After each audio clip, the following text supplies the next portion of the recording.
His chest bursts open, revealing tentacles.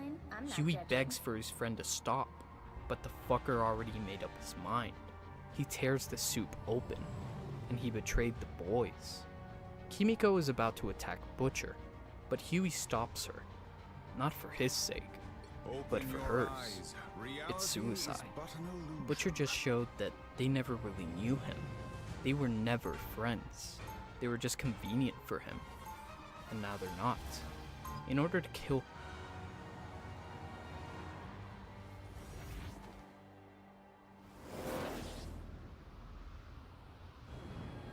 This was in regards to the last debate that I saw online. I think that's when I was in the chat. I think that's probably the whole reason why I got invited to this in the first place, because of some of the statements he made in that, which was about regarding women's rights and, you know, rights being given or enforced. In Marvel Rivals, you have a vast roster of heroes to pick from, with nearly every kind of playstyle imaginable. Many tailored to what the hero should play like, and others more akin to a hero shooter format. But there is one hero in the game that seems completely out of place, and her name is Black Widow. Since the game's alpha and well into the metas of Season 5 and 6, Black Widow has occupied a very strange and polarizing space. She can be a very skill-expressive hero that requires precise aim to unlock her full carry potential. Or she's a throw pick, a character who consistently contributes virtually nothing to the team with infinitely better alternatives available. I think the issue of Black Widow also goes a bit deeper than just balance patches or win rates. It's about her identity. Does a long-range pseudo-sniper character actually belong in a game like Marvel Rivals? And something that might be equally important, does this version of Black Widow actually realize the full capability of the character we know, or is she just a generic sniper archetype wearing a Marvel skin? To understand the problem of Black Widow, we first have to look at the tools she was given. Marvel Rivals labels her as a duelist, a damage-orientated class. She's a hit scan hero, with her primary weapon being a sniper rifle that has a rechamber mechanic in between shots. You can effectively think of it as a bolt-action sniper rifle. One of the biggest issues with this part of her kit from a balancing perspective is the fact that her sniper rifle has a base damage of 120. This makes it so that a critical or a headshot does a maximum of 240 damage. Why is this important? Well, there is no hero in the game with less than 250 HP. So if you do manage to hit a headshot on a hero like Spider-Man, Mantis, or Loki, it's not an instant elimination. That is a deliberate design choice from NetEase, and in my opinion, a very good one. NetEase looked at Overwatch and saw how dominant Widowmaker was in that game.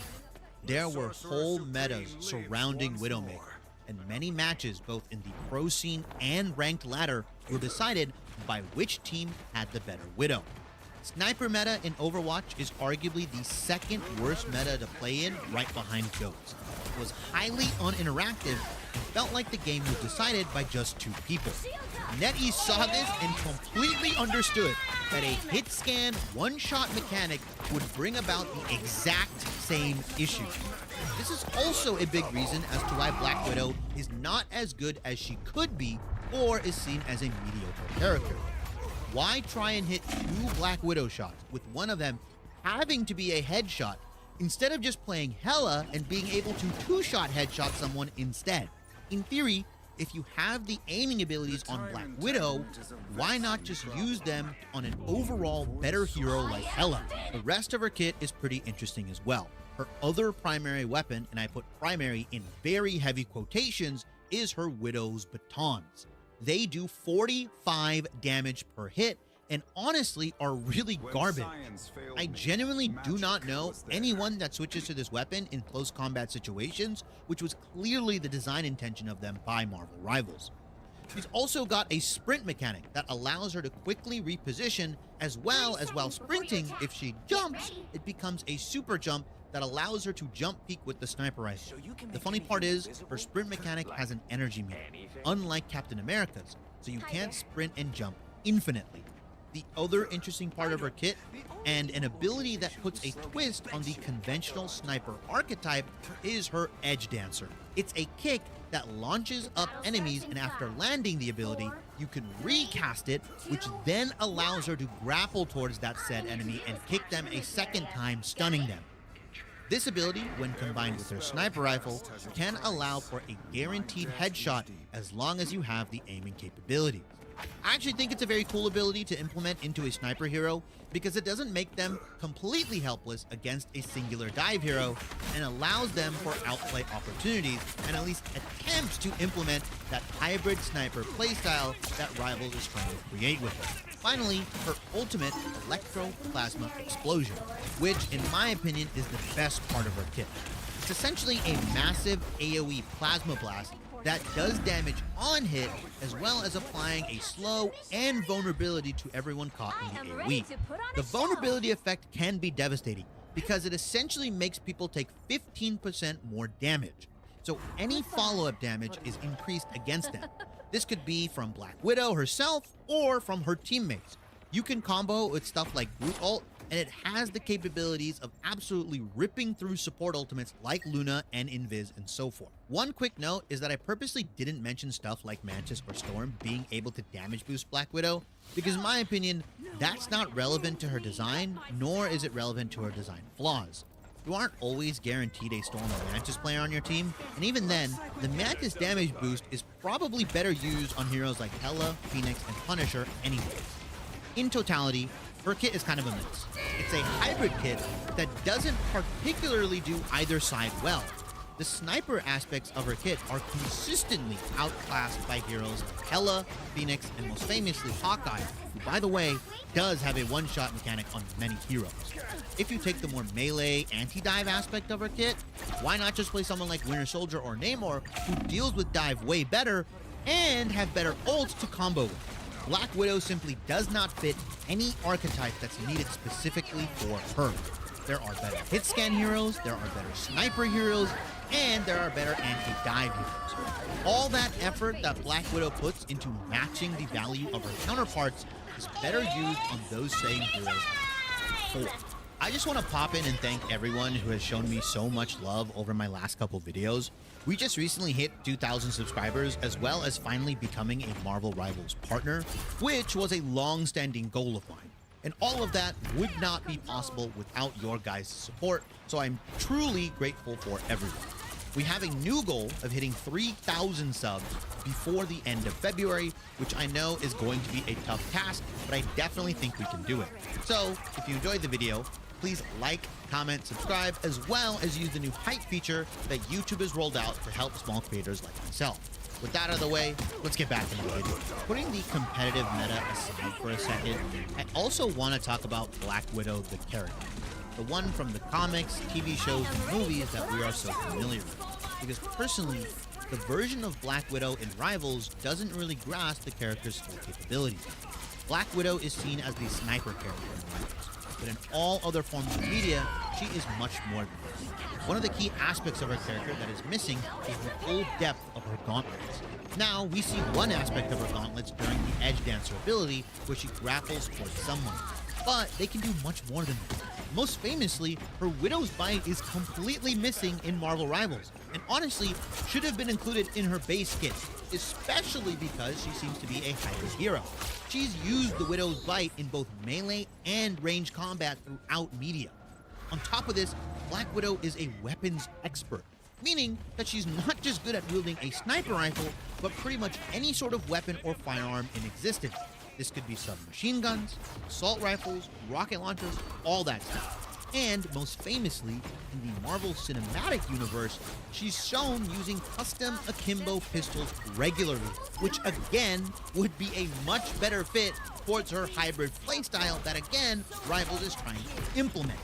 Now, a lot of people are going to want me to mention the espionage/assassin background that she has as a character, but ultimately, I think that aspect of her is very hard to implement in a hero shooter. Her being a master spy and master hacker and all that sort of stuff doesn't really make a lot of sense if you look at all the current implementations of something like invisibility in the game. They are all mainly used as defensive options, both Loki and Invisible Woman are using their invisibility to run away or reposition. Having a hit scan hero that can go invisible would be an actual nightmare to balance. So kudos to Marvel Rivals on not even attempting to implement those aspects into her kit. Personally, I think there were huge missed opportunities to implement other aspects of Black Widow's character throughout the years into her Marvel Rivals version. This, combined with the struggles I mentioned surrounding her actual ability set, feeds into why she feels so out of place in this game and is widely considered a terrible character.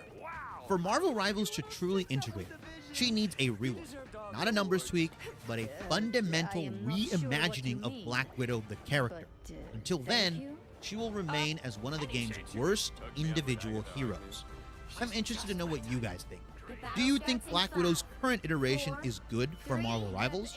Do you think all she needs is a couple buffs? Let me know in the comment section down below. Hey everybody, thanks for watching. If you enjoyed the video, please like, comment, subscribe, and hit the bell for notifications, as that all helps me out a ton. I try and respond to every single one of the comments in my videos because I generally do appreciate you guys taking time out of your busy schedules to leave one, as well as I love interacting with my own community. If you want to see more of my content, I stream over on Twitch about 3 to 4 times a week, starting around 7 p.m. PST.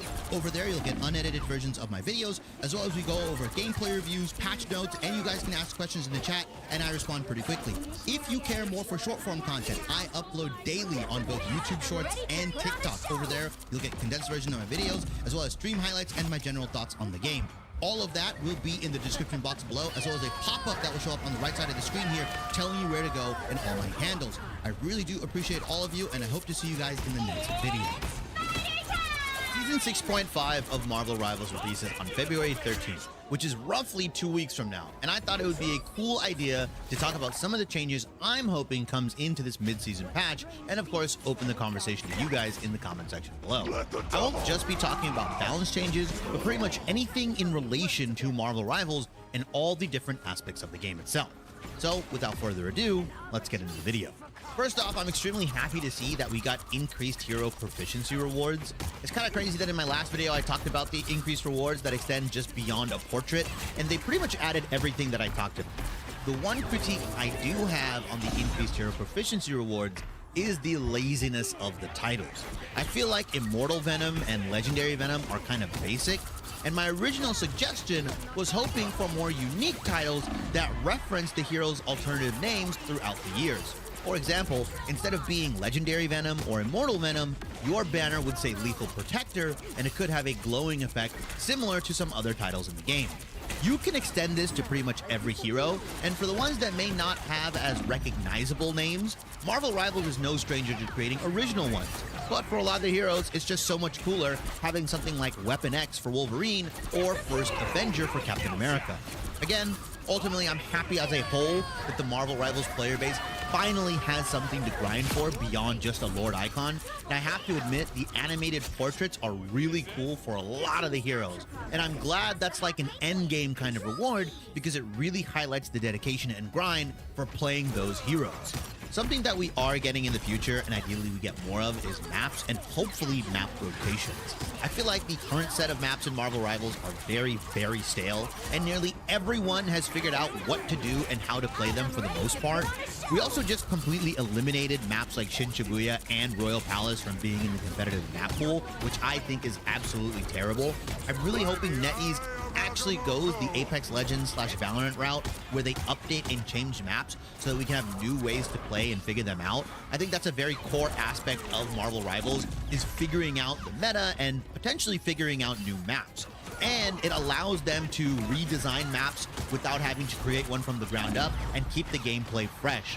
I'm also hoping they do something about how maps are determined for players, because I've loaded into games where I just get back-to-back-to-back Clintar maps, and it's absolutely frustrating. So I'm not really sure how the logic works on the back end for what map is determined for the players.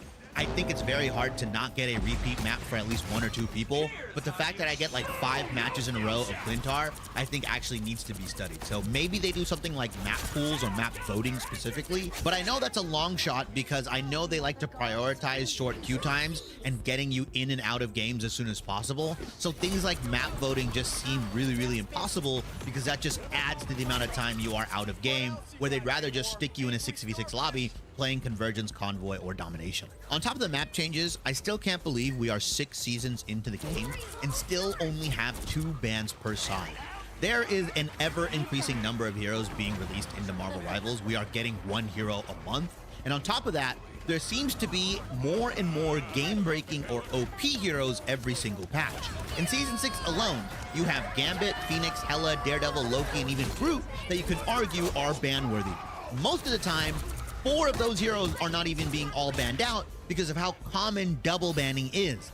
Games can literally be decided in the ban phase because one team decided to ban the exact same hero as the other. Let me paint a picture for you. How often have you been in games where both teams double ban Gambit and then both teams double ban Daredevil? Everyone has been on the team that has the worst Phoenix or the team that has 0 Phoenix and Hela players, and you just get rolled immediately. It's not a fun experience, and you feel absolutely powerless because you end up rolling the wrong teammates because of how strong some of these certain heroes are.